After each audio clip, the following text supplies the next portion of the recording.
लाख कोशिशों के बाद भी ईरान को उसका नया सुप्रीम लीडर आज मिल गया। नए सुप्रीम लीडर के मिलने से ईरान की सड़कों पर जश्न मन रहा है और ट्रंप के मंसूबे को पूरी तरीके से पानी फेर कर चकनाचूर ईरान ने कर दिया। ट्रंप डे 1 से चाह रहा था कि ईरान में तख्ता पलट हो, लेकिन अफसोस की बात ईरान ने इतने जख्म खाने के बाद भी, ईरान के अंदर इतने घाव देने के बाद भी ईरान रुका नहीं। ईरान ने सरेंडर नहीं किया, ईरान ने कंप्रोमाइज नहीं किया, बल्कि अपनी जंग को इस पूरी ताकत के साथ झोंक दिया कि आगे नतीजे जो भी होंगे, जो भी देखा जाएगा, लेकिन पहले तो अपनी लड़ाई अपने साइड से लड़ ली जाए। और वही ईरान के अंदर आज दिखाई दिया दोस्तों। ईरान को उसके नए सुप्रीम लीडर मिल चुके हैं और इस नए सुप्रीम लीडर के साथ नया आगाज भी हुआ है और ऐसा आगाज, ऐसी तस्वीर निकलकर सामने आई है ईरान के जरिए, जो कि मैं आपको इस वीडियो में दिखाने वाली हूं। साथ ही आपको बताऊंगी कि ईरान के नए वाले सुप्रीम लीडर अपने पिता के नक्शे कदम पर उससे भी ज़्यादा आगे जाने की पूरी कोशिश करेंगे, ऐसा उन्होंने ऐलान कर दिया है।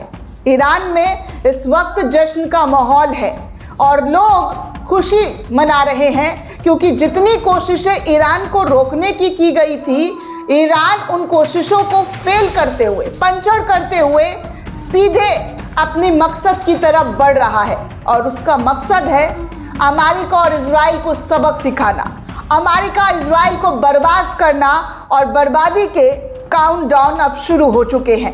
क्योंकि जो तस्वीरें मैं आपको दिखाऊंगी, भयंकर तरीके का जो अभी अटैक हुआ है, नया हमला हुआ है, वो आपके सामने एक एक करके रखा जाएगा। ईरान के नए सुप्रीम लीडर के बनते ही भारी तबाही इस वक्त मचानी शुरू कर दी गई है। मिडिल ईस्ट के कई क्षेत्रों में मिसाइल दागने शुरू कर दिए गए हैं। वो तमाम बड़ी बड़ी जानकारी आपके सामने एक एक करके रखूंगी, लेकिन सबसे पहले दोस्तों आपको बता दूं कि नया लीडर, नया आगाज। ईरान ने इजराइल की ओर से मिसाइल लॉन्च कर दिया है। जी हाँ, ईरान ने इजराइल की ओर मिसाइल लॉन्च कर दिया है। नया सुप्रीम लीडर मिलते ही ईरान के जरिए नया मिसाइल लॉन्च कर दिया गया है। ईरान के सरकारी मीडिया ने ईरान के नए सुप्रीम लीडर मुस्तफा खामनेई की नियुक्ति के बाद इजराइल की ओर दागी गई मिसाइल का फुटेज भी जारी किया है, जो आपके स्क्रीन पर दिख रहा है।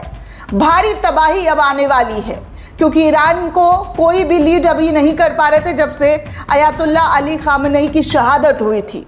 उसके बाद जो है बहुत सारी चीज़ें देखने सुनने को मिली। टॉप कमांडर्स को अटैक किया गया, उनको शहादत मिली, लेकिन इसके बावजूद भी ईरान जो है किसी भी तरीके से पीछे नहीं गया, बैकफुट पर नहीं गया, बल्कि नई स्ट्रैटेजी के साथ आगे आया। और आपको याद होगा बीते दिनों एक मीटिंग होने वाली थी नए सुप्रीम लीडर की, उस बिल्डिंग को भी अमेरिका के जरिए निशाना बनाया गया, लेकिन इन तमाम कोशिशों को नाकामयाब ईरान ने किया। और आज जो नए सुप्रीम लीडर ईरान को मिले हैं, उसके बाद नए मिसाइल को इजराइल की तरफ दनादन दागना शुरू कर दिया है। तस्वीरें आपके सामने है कि क्या और किस तरीके की कोशिश जो है ईरान के सुप्रीम लीडर के बनते ही जो है इजराइल को सबक सिखाने की पूरी तैयारी कर ली गई है। कहा जा रहा है कि सुप्रीम लीडर के चयन के बाद खामनेई के हैंडल से किया गया ट्वीट भी जो है मैं आपको बता दूं, तो कहा जा रहा है कि लीडरशिप पर एक्सपर्ट्स की असेंबली अपने धार्मिक कर्तव्य और अल्लाह के सामने हाजिर नाजिर होते हुए विश्वास के अनुसार आज के खास सेशन में लीडरशिप पर एक्सपर्ट्स की असेंबली को सम्मानित प्रतिनिधियों के एक मत वोट के साथ ईरान को नया सुप्रीम लीडर मिला है। आप इस तस्वीर को देख सकते हैं। देखिए, ईरान के जो पूर्व सुप्रीम लीडर थे अयातुल्ला अली खामनेई, उनके सोशल मीडिया एक्ट से इस पूरे रिपोर्ट को साझा किया गया। इस खबर को साझा करते हुए जानकारी साझा की गई। आप आईना में देखेंगे तो चेहरे का दो पहलू दिखाया गया है। आईने में आपको दिख रहे हैं नए सुप्रीम लीडर, लेकिन अगर आप पीछे से देखेंगे तो पुराने सुप्रीम लीडर की झलक और ईरान का झंडा हाथ में लिए हुए एक संदेश पूरी दुनिया के सामने रख दिया है। दोस्तों, आपको बता दूं कि ईरान ने आखिरकार नया सुप्रीम लीडर अपना चुन ही लिया। तख्ता पलट और ना जाने क्या क्या कोशिश, क्या क्या साजिश की गई, लेकिन वहाँ पर ये तमाम चीज़ों को एक झटके से नकार दिया गया। सरकारी मीडिया के मुताबिक अयातुल्लाह अली खामनई के बेटे मुज्तबा खामनई को सुप्रीम लीडर बना दिया गया है। 56 साल के मुज्तबा अपने पिता की तरह ही एक धर्म गुरु हैं और सुप्रीम लीडर एक ऐसा पद होता है दोस्तों ईरान के अंदर जो ईरान के सभी मामलों में आखिरी फैसला लेने का पूरा अधिकार रखता है, मतलब राष्ट्रपति से भी ज़्यादा शक्तिशाली, और वो मुज्तबा खामनई है। मुज्तबा शक्तिशाली रिवोल्यूशनरी गार्ड्स यानी कि IRGC के बहुत करीबी बताए जाते हैं। खामनई के निधन के बाद मुज्तबा का ही नाम इस पद के लिए लगातार सामने आ रहा था। आपको बता दें कि अयातुल्लाह अली खामनई की अमेरिका और इजराइल के युद्ध के दौरान जिस तरीके से अटैक किया गया और उसके बाद लगा कि ईरान में सब कुछ तहस नहस हो जाएगा, लेकिन इन सब के बावजूद ईरान में जो आज जश्न का नज़ारा है आप इस वीडियो में देख सकते हैं। ईरान से आई वीडियो है और कहा जा रहा है कि ईरान में इस वक्त लोग जश्न मना रहे हैं। ट्रंप की चेतावनी के बावजूद खामनई के बेटे मुज्तबा खामनई को ईरान के सुप्रीम लीडर के तौर पर चुना गया और ईरान में जश्न का माहौल है। आप इस वीडियो में देख सकते हैं, लोगों के ज़रिए शेयर करते हुए दावा किया जा रहा है।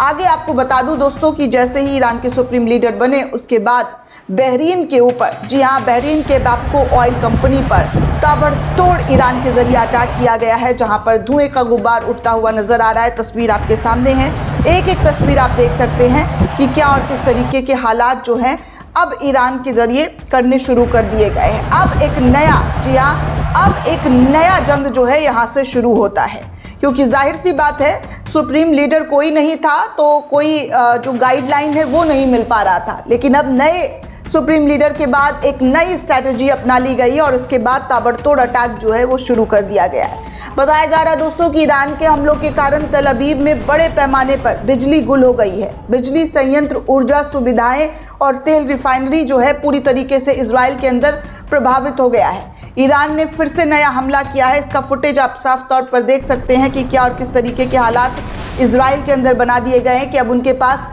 बत्ती जलाने के लिए, जी हाँ, ऊर्जा नहीं है। इलेक्ट्रिसिटी ख़त्म कर दिया है उनके मेन ठिकानों पर, जी हाँ, पावर कट कर दिया है। वहीं दोस्तों आप देखिए ट्रंप जो है लगातार जो बयानबाजी कर रहे हैं कि भैया हम जीत गए हैं, हमारा तो जश्न मन रहा है, ये हो रहा है, वो हो रहा है, लेकिन आप खुद तस्वीरों में देख सकते हैं कि ट्रंप के वादे और ट्रंप की बातें कितनी झूठी हैं और किस कदर झूठ लोगों के सामने, दुनिया के सामने रखते हैं।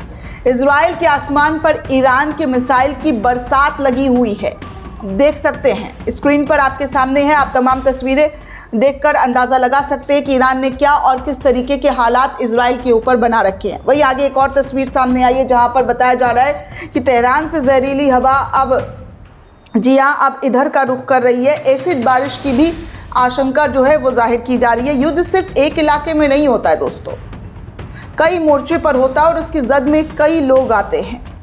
हम लोग युद्ध तो देख रहे हैं, लेकिन इसके नतीजे और इसके खामियाजा बरसों बरस तक भुगतने पड़ेंगे। फिलिस्तीन का ही हालत देख लीजिए एन एग्जाम्पल के तौर पर, सालों लग जाएंगे उसको विस्थापित होने में, ऐसी तबाही वहाँ पर मचाई है। और वही अब ईरान के ज़रिए ईरान के ऊपर भी तबाही लाई जा रही है। ऐसा नहीं है कि अमेरिका और इजराइल चुप बैठा है, वो भी अटैक कर रहा है, लेकिन अब जो है भयंकर तरीके का अटैक शुरू हो गया है।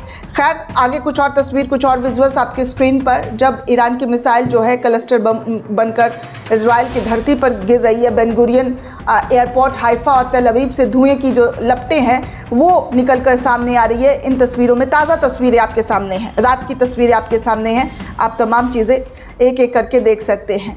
वहीं दोस्तों आपको बता दूं कि बहरीन की सड़कों पर लोग उतर आए हैं। जी हाँ, देश को खतरे में डालने वाले अमेरिकी सैनिकों के खिलाफ जो है बहरीन के लोग अब मांग कर रहे हैं कि इन लोगों को यहाँ से बाहर किया जाए और हम लोगों को की लाइफ को खतरे में डाला गया है अमेरिका की वजह से, और अमेरिकी सैनिकों को देश छोड़ने की बात कही जा रही है, जिसको लेकर सड़कों पर भारी विरोध हो रहा है। वहीं दोस्तों आगे आपको बता दूं कि इजराइल समर्थित ईरान के इंटरनेशनल के अनुसार, जी हाँ, इजराइल समर्थित ईरान इंटरनेशनल के अनुसार अमेरिकी नौसेना की 2 मौखिक चेतावनियों के बावजूद ईरान की नौसेना के युद्धपोत डेना के कप्तान और चालक दल ने अपना जहाज छोड़ने से इनकार कर दिया है। भारतीय नौसेना के साथ हाल ही में हुए अभ्यास में भाग लेने के कारण पूरी तरीके से निहत्थे होने के बावजूद श्रीलंका के तट पर अमेरिकी पनडुब्बी ने ईरानी नौसेना के युद्धपोत डेना को टॉरपीडो से निशाना बनाया था, जिससे जहाज नष्ट हो गया और कप्तान समेत अधिकांश चालक दल शहीद हो गए। यहाँ तक कि जियोनिस्ट मीडिया भी ईरानी नौसेना के नाविकों की बहादुरी से इनकार नहीं कर पा रही थी और उन्होंने साफ तौर पर उनकी बहादुरी, उनके जज्बे को लिखा। ये होता पत्रकारिता। लेकिन यहाँ क्या हो रहा है, तो अयातुल्ला अली के बेटे को नया सुप्रीम लीडर बनाया गया है, तो उनको कहा जा रहा है कि अयातुल्ला अली से भी ज़्यादा कट्टर हैं, खतरनाक हैं, कट्टरता उनमें भरी है। कट्टरता मैं बताऊंगी कि क्या होता है और हमारे देश में कैसे कट्टर लोग जो हैं आए दिन नफरत को अंजाम दे रहे हैं, लोगों को धर्म पूछकर मार रहे हैं, इसे कट्टरता कहते हैं। लेकिन यहाँ पर कोई अगर सुप्रीम लीडर बन गया, तख्ता पलट नहीं हुआ, किसी के आगे घुटने नहीं टेके, तो उन्हें कट्टरता और ना जाने क्या क्या आज तक जैसे तमाम चैनलों के जरिए लिखा जा रहा है। दोस्तों आगे दोस्तों आपको बता दूं कि ईरान के 20 से $25,000 वाले शाहेद 136 लौ रडार ड्रोन 990 केजी विस्फोटक ले जाता है और 4000 किलोमीटर तक उड़ता है, जबकि एक अमेरिकी पैट्रियट इंटरसेप्ट की कीमत लगभग 35 से 40 लाख अमेरिकी डॉलर बताई जा रही है। कीमत का ये अंतर युद्ध के मैदान में बड़ी भूमिका इस वक्त निभा रहा है, क्योंकि ईरान की कोशिश है कि सैकड़ों की तादाद में ड्रोन भेजकर अमेरिका और इजराइल के महंगे एयर डिफेंस सिस्टम को ड्राई करने की कोशिश जो है वो लगातार की जा रही है और साफ तौर पर वो देखने सुनने को मिल भी रहा है। आगे दोस्तों आपको बता दूं कि ईरान के नए सुप्रीम लीडर ने जिस तरीके से अपना कमान संभाला है, उसके बाद तमाम लोगों के, अमेरिका और इजराइल की मैं बात कर रही हूँ, तो उन तमाम लोगों के हाथ पांव इस वक्त फूल गए हैं। जो सपना, जो मंसूबा था वो चूर हो गया है। दोस्तों ये पूरी रिपोर्ट आपको कैसी लगी हमें कमेंट करके ज़रूर बताइएगा। साथ ही साथ चैनल को ज़्यादा से ज़्यादा लाइक, शेयर और सब्सक्राइब करना बिल्कुल भी ना भूलें। शुक्रिया दोस्तों।